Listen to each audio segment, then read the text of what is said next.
Find someone who not only have the necessary skill sets and competence in social media strategy, but also someone who has the time for you, who believes in your mission, who cares and takes the time to make sure that the strategy aligns with your goals. And someone who is ethical and honest and a person of integrity.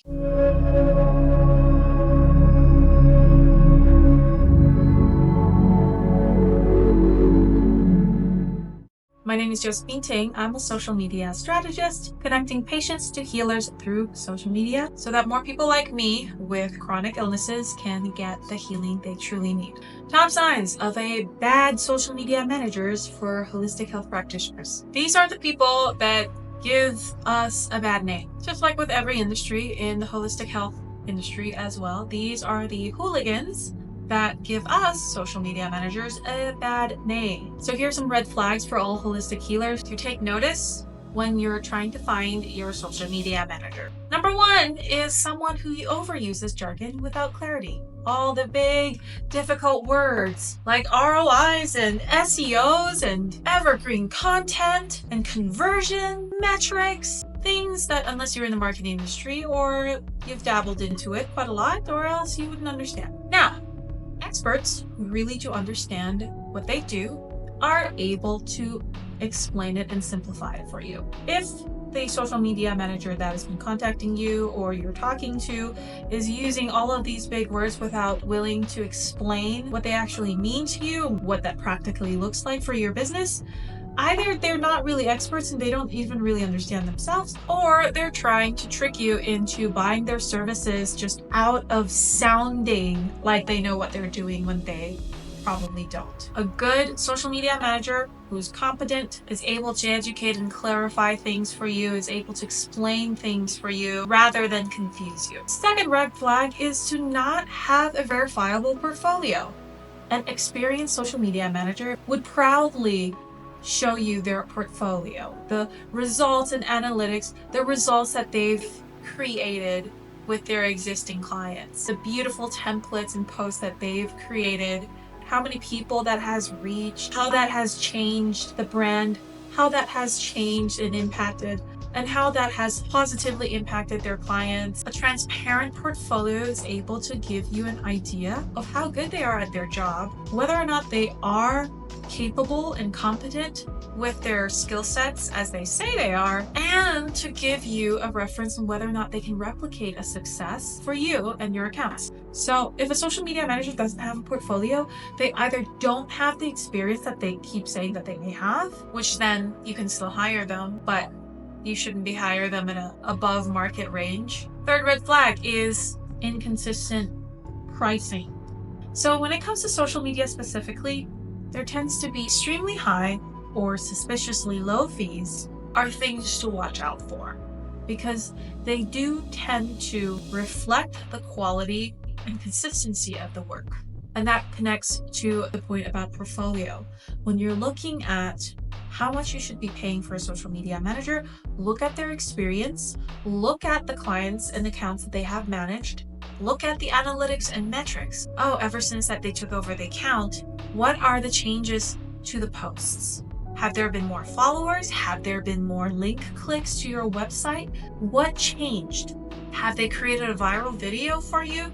And based on that information, you can have a pretty good idea on whether or not what they're charging makes sense. Fourth red flag is the lack of analytical skills. There's so much components when it comes to social media management. There's the content creation piece, creating beautiful posts that are effective, that people like on your account.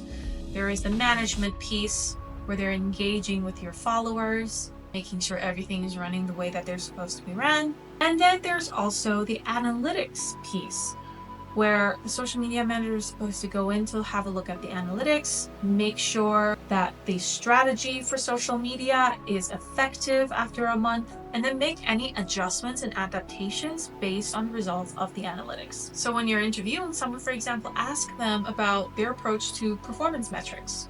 Do they understand what they're seeing when they're in your social media platform's analytics? What does that mean? What kind of content are most interesting for your followers? What does that mean when it comes to strategy and content creation moving forward? If they don't know what to say about that, then That's also a red flag. Fifth red flag is if your social accounts don't have any sort of improvements after 3 months. Now, why 3 months? If you're just starting an account and you just started posting strategically, it takes about 3 months to establish your account in the algorithm and to be able to get to a more stable place when it comes to the data that you accumulated, whether or not the strategy works or don't work. So that's a pretty safe amount of time to expect. Now, if you have been posting consistently and you bring a social media manager on, that time can go down to 1 month. So after 1 month, if your social media manager comes in, make a lot of different changes, start posting content consistently, and after 1 month, you don't really see any changes, or if your performance actually gets worse, then it may be an indication, then that is in itself a red flag. Red flag number 6 is outdated algorithm knowledge and knowledge of trends. Social media algorithms, they change all the time, a lot. And it is our job as social media managers to make sure that we are following that, learning that, and making sure that our strategies are in alignment with the most updated algorithm. And that takes time and energy to invest and to continue to learn. So if, let's say, you're talking to a social media manager and they start listing out really old, outdated social media strategies, or if there are certain features that they've never heard about and don't know about that even you know, then that would be another red flag on whether or not you really want to hire this person. Red flag number 7 is if they don't have the time and energy for you.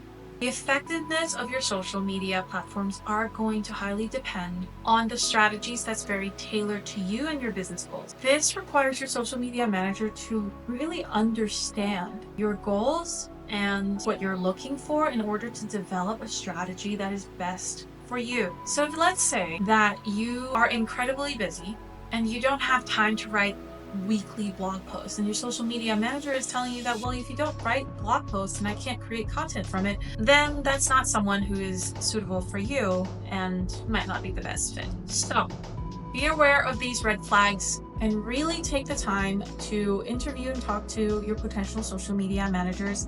Make sure you find someone who's the best right fit for you. Find someone who not only have the necessary skill sets and competence in social media strategy, but also someone who has the time for you, who believes in your mission, who cares and takes the time to make sure that the strategy aligns with your goals. Someone who is ethical and honest and a person of integrity. Don't fall for the sales scripts.